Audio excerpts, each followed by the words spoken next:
Please এই ভিডিওটা দেখে কথাগুলো শুনুন, কথাগুলো কিন্তু বাস্তব। কচু পাতা দেখেছেন নিশ্চয়ই, উপরে সবুজ আর ভেতরে চুলকানিতে ভরা। ঠিক তেমনি কিছু মানুষ আছে, বাইরে থেকে দেখতে ভীষণ সুন্দর, কিন্তু ভিতরটা আবর্জনায় ভরা। সাপ দুধ খেয়ে বিষ দেয়, আরো গরু ঘাস খাইয়েও দুধ দেয়। সুতরাং পার্থক্য খাবারের নয়, পার্থক্যটা স্বভাবের। নিজের যোগ্যতা নিয়ে কখনো অহংকার করবেন না। মনে রাখবেন, পাথর কিন্তু নিজের ওজনের জন্য জলে ডুবে যায়। কি আজব দুনিয়া! যার চোখে ঘুম আছে তার কাছে ভালো বিছানা নেই, আর যার কাছে ভালো বিছানা আছে তার চোখে ঘুম নেই। যার মনে দয়া আছে তার কাছে দেওয়ার মতো এরকম ভিডিও কিছু দেখার নেই, জন্য আর পেজটাকে যার ফলো কাছে দিয়ে দেওয়ার মতো চ্যানেলটাকে অনেক সাবস্ক্রাইব কিছু করে আছে পাশে থাকবেন। তার দেওয়ার এরকম মতো সুন্দর সুন্দর ভিডিও মনটাই পেয়ে নেই। যাবেন। সবাই বলে শিক্ষাই জাতির মেরুদণ্ড, কিন্তু আমি বলি এটা এখন দেশের সবচেয়ে বড় তামাশা। শিক্ষা যদি জাতির মেরুদণ্ড হয়, তাহলে আমারে বলেন যে ডাক্তার কসাইয়ের মতো আচরণ করে, গরিব রোগীর দিকে তাকায়ও না, সেই কি অশিক্ষিত? সে কি মানুষ? যে ইঞ্জিনিয়ার রডের বদলে বাঁশ দিয়ে ব্রিজ বানায়, যার জন্য শত শত মানুষের জীবন বিপদে পড়ে, সেই কি মূর্খ? যে শিক্ষিত ছেলেটা তার বুড়া বাবা মাকে বৃদ্ধাশ্রমে রেখে আসে, তার সার্টিফিকেটের কি কোনো দাম আছে?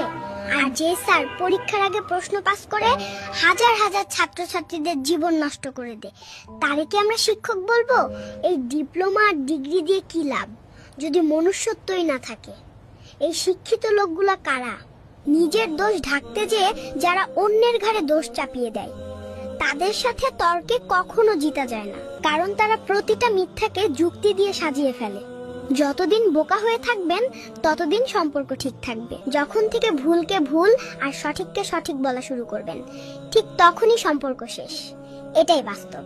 নারীদের সৃষ্টি করা হয়েছে স্বামীর মানসিক শান্তির জন্য, স্বামীর সুখে দুঃখে পাশে থাকার জন্য, ভালোবাসা ও যত্নে জীবন সাজানোর জন্য। কিন্তু কিছু নারী মানসিক শান্তি নয়, বরং অশান্তি নিয়ে আসে স্বামীর জীবনে। ভালোবাসার জায়গায় শুরু হয় আধিপত্য আর অশান্তি। নারী 2 বেলা খাবার রান্না করে নিজেকে কাজের লোক বা কাজের দাসী বলে, কিন্তু একজন পুরুষ সারা জীবন উপার্জন করে নিজের সবকিছু বিসর্জন দিয়ে পুরো পরিবারের স্বপ্ন পূরণ করে।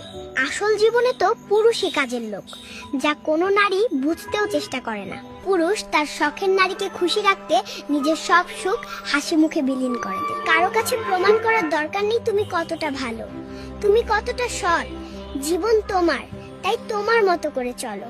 তুমি খারাপ থাকলে কেউ এরকম ভিডিও দেখার জন্য পেজটাকে ফলো দিয়ে চ্যানেলটাকে সাবস্ক্রাইব করে পাশে থাকবেন। তাহলে এরকম সুন্দর সুন্দর ভিডিও পেয়ে যাবেন। তাই সবাইকে সন্তুষ্ট করার চিন্তা বাদ দিয়ে নিজের মতো করে বাঁচো। পরিস্থিতির সাথে লড়াই করা যায়, কিন্তু ভাগ্যের সাথে নয়। ভাগ্য এক আজব জিনিস, কাউকে সবকিছু